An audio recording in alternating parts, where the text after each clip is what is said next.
एक छोटा सा गांव था जिसका नाम था सूरजपुर। ये गांव अपनी शांति और हरियाली के लिए जाना जाता था। गांव के बीचों बीच एक पुराना हवेली थी जिसे लोग खुला दरवाजा कहते थे। ये नाम इसलिए पड़ा क्योंकि इस हवेली का मुख्य दरवाजा कभी बंद नहीं होता था। दिन हो या रात, गर्मी हो या सर्दी, वह दरवाजा हमेशा खुला रहता। गांव के लोग इसे एक रहस्य मानते थे और कई कहानियां इसके इर्द गिर्द बुनी गई थीं। कुछ का कहना था कि यह दरवाजा किसी आत्मा का प्रवेश द्वार है, तो कुछ का मानना था कि इसमें कोई जादुई शक्ति है। हवेली के मालिक रघुनाथ बाबू एक बूढ़े और रहस्यमयी व्यक्ति थे। वह बहुत कम लोगों से बात करते थे और हमेशा अपनी हवेली में ही रहते थे।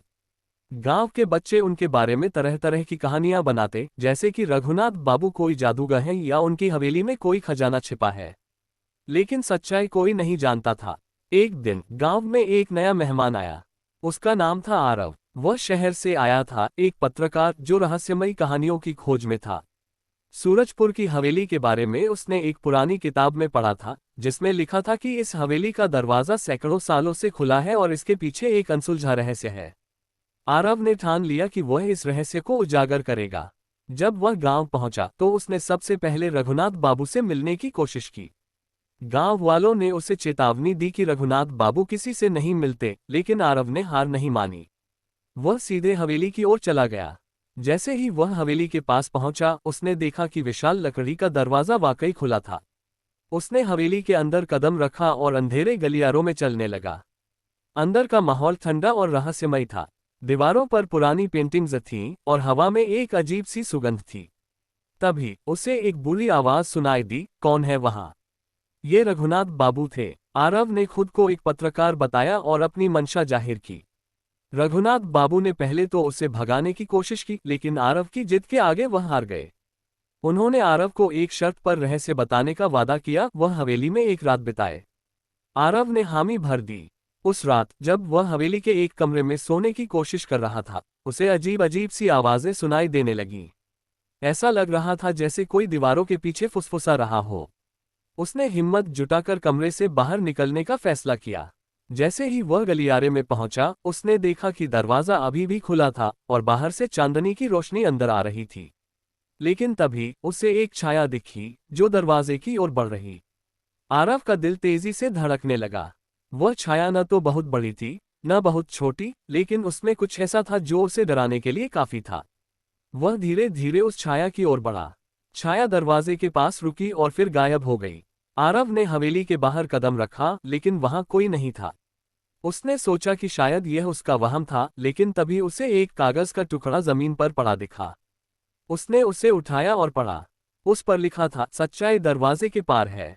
ये संदेश पढ़कर आरव और उत्सुक हो गया। वह वापस हवेली में गया और रघुनाथ बाबू को ढूंढने लगा। उसे रघुनाथ बाबू एक पुराने पुस्तकालय में मिले, जहां वह एक मोटी किताब पढ़ रहे थे। आरव ने उन्हें कागज दिखाया और पूछा कि इसका क्या मतलब है। रघुनाथ बाबू ने गहरी सांस ली और कहा, यह हवेली कोई साधारण जगह नहीं है। यह दरवाजा समय और स्थान का एक द्वार है। रघुनाथ बाबू ने बताया कि सैकड़ों साल पहले इस हवेली को एक जादूगर ने बनवाया था। उसका नाम था विश्वनाथ। वह समय और आत्माओं के साथ प्रयोग करता था। उसने इस दरवाजे को एक जादुई शक्ति दी थी, जिसके कारण ये कभी बंद नहीं होता। ये दरवाजा एक ऐसी दुनिया की ओर खुलता है जहां समय रुका हुआ है। लेकिन इस दुनिया में प्रवेश करने का मतलब है अपनी यादों को खोने का जोखिम। आरव को ये कहानी अविश्वसनीय लगी, लेकिन वह इसे नजरअंदाज नहीं कर सका। उसने रघुनाथ बाबू से पूछा कि क्या वह उस दुनिया को देख सकता है। रघुनाथ बाबू ने उसे चेतावनी दी कि यह खतरनाक हो सकता है, लेकिन आरव ने जिद की। आखिरकार रघुनाथ बाबू ने उसे एक पुराना ताबीज दिया और कहा, ये तुम्हें सुरक्षित रखेगा, लेकिन याद रखना तुम्हें सूर्योदय से पहले लौटना होगा। उस रात आरव ने ताबीज पहना और दरवाजे की ओर बढ़ा। जैसे ही वह दरवाजे से गुजरा, उसे लगा जैसे वह किसी खालीपन में गिर रहा हो। जब उसने आंखें खोली, वह एक अजीब सी जगह पर था। वहां सब कुछ धुंधला था, जैसे कोई सपना, लेकिन वहां मौजूद लोग और चीजें असली लग रही थीं। उसने देखा कि वहां के लोग पुराने जमाने के कपड़े पहने हुए थे, जैसे सैकड़ों साल पहले के। उस अजीब दुनिया में आरव ने देखा कि लोग अपने काम में व्यस्त थे, लेकिन उनकी आंखों में एक अजीब सी उदासी थी। वह एक बूढ़े व्यक्ति के पास गया और उससे पूछा कि यह जगह कौन सी है। बूढ़े ने बताया कि यह रुका हुआ समय है जहां लोग अपनी यादों के साथ फंस गए हैं। यहाँ कोई नया दिन नहीं आता और कोई भी इस जगह को छोड़ नहीं सकता। आरव को यह सुनकर झटका लगा। उसने ताबीज को कसकर पकड़ा और सोचा कि उसे जल्दी से वापस लौटना होगा। लेकिन तभी उसे एक जानी पहचानी आवाज सुनाई दी। वह उसकी माँ की आवाज थी जो कई साल पहले गुजर चुकी थी। वह आवाज उसे बुला रही थी। आरव उस आवाज के पीछे चला गया और एक छोटे से घर में पहुंचा। वहां उसने अपनी माँ को देखा जो वैसी ही दिख रही थी जैसी वह बचपन में थी। उसकी माँ ने उसे गले लगाया और कहा कि वह उसे बहुत याद करती थी। आरव की आंखों में आंसू आ गए। उसने पूछा कि वह यहाँ कैसे हैं। उसकी माँ ने बताया कि वह इस दुनिया में फंस गई हैं क्योंकि उन्होंने अपने बेटे को छोड़ने से इनकार कर दिया था। ये सुनकर आरव का दिल टूट गया। उसने फैसला किया कि वह अपनी माँ को इस जाल से निकालेगा। लेकिन तभी उससे रघुनाथ बाबू की चेतावनी याद आई, सूर्योदय से पहले लौटना होगा।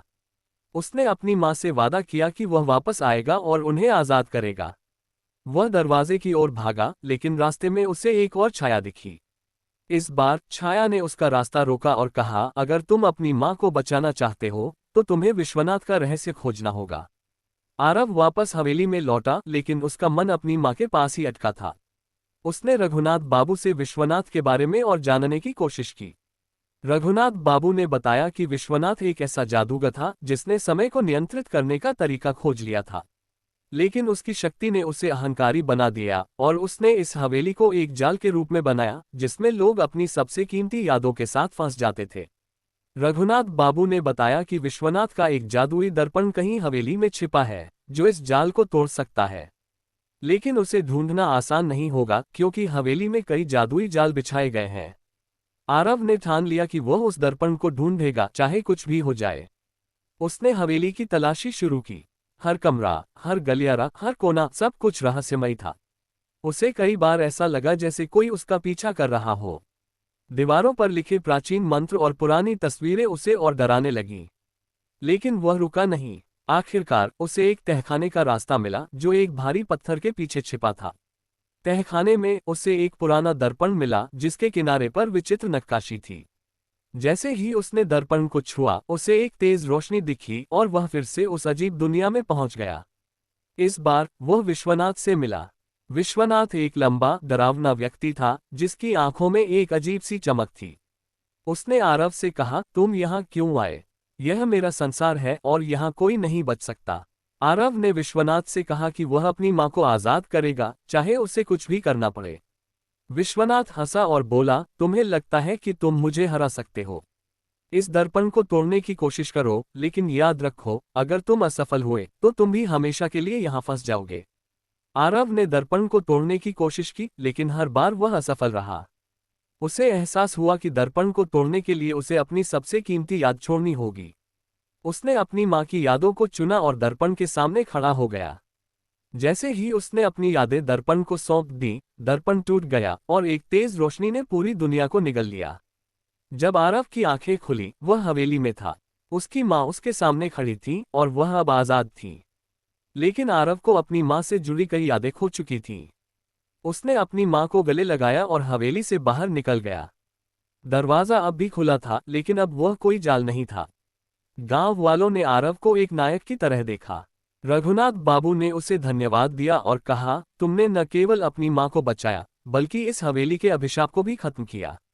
आरव ने गांव छोड़ दिया, लेकिन उसका दिल अब भी उस दरवाजे के रहस्यों में उलझा था।